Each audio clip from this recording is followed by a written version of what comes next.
George, you refer to him sometimes as your son, a little bit back and forth. You've defeated him. He was the best fighter on that card the other night, people are saying. He looked the best. He looked the sharpest. He said that he's got a little bit of work to do. We're talking about Teofimo Lopez Jr. Him and his father were pretty happy. Your thoughts on the Barbosa Teofimo fight and where Teofimo goes from here now? Yeah, look, he looks sharp. Yeah, he looks sharp. But I think Barbosa gave him a lot of opportunities, gave him a lot of confidence. And like I said, you can't give Lopez confidence. You can't give him, room. You got to be able to hit him everywhere. And I think Barbosa, I've seen him in the past. He has that about him.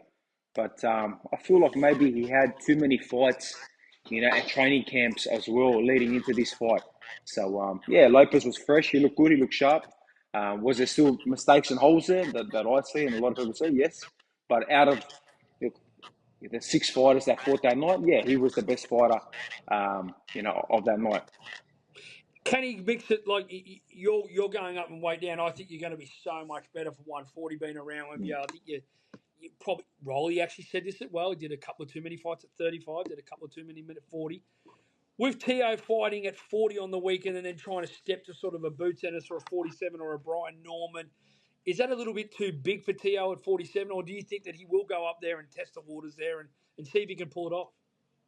Yeah, look, Teo's not the biggest guy in the world. Me and him are quite similar in size, and even the face-off, and obviously when we were head-to-head, I was a little bit taller than him. So he's not the biggest guy in the world. Yeah, stay away from Boots. Definitely stay away from Boots. But Too yeah, big? Brian Norman, I think too big, too sharp, too strong, and he's not gonna give you space. He's not gonna give you any confidence.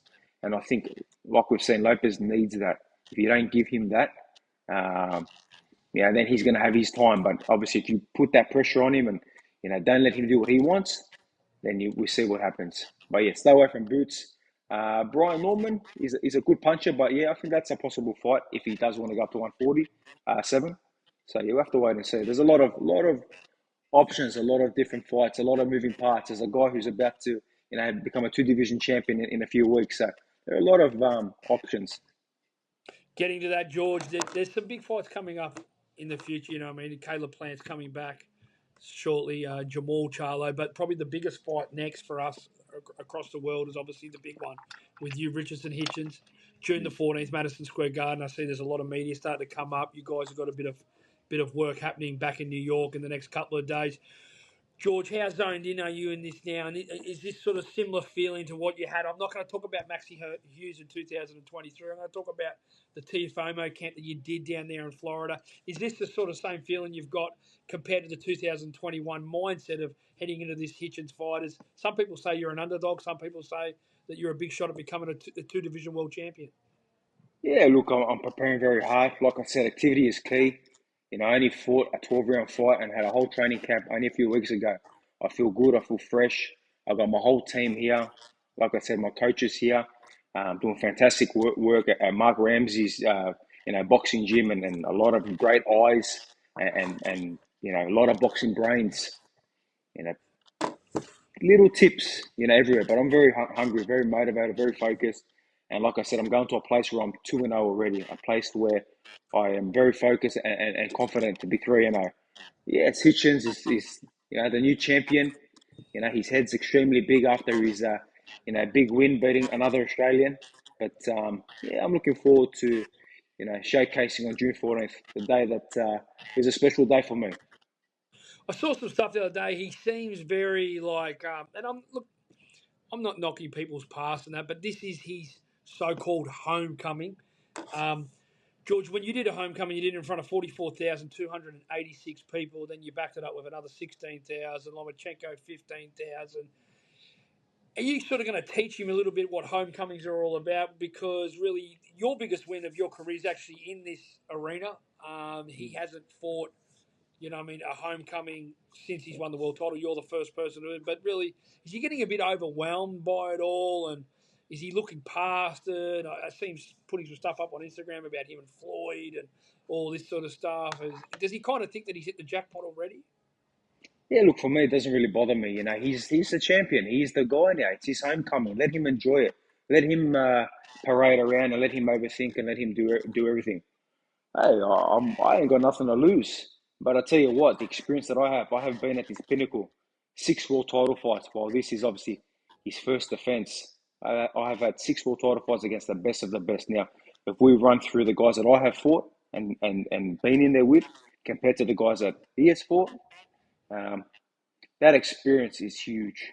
So yeah, let him enjoy. Let him be confident. Let him be, the macho man. But I tell you what, this Kambosos at 140, he's come with everything he's got. And like I said, I'm comfortable fighting in New York. He might say it's his hometown. He might say it's his background. But I feel like it's my home ground. I got a lot of Greeks, a lot of Australians, a lot of people Yeah. going to be there, a lot of Americans going to be there, a lot of Canadians going to be there, a lot of support. And don't be surprised, I got more fans than what he does, because from the horse's mouth, this kid can't sell. He is not a seller. So you can see that they needed the big dog to come in, and here I am.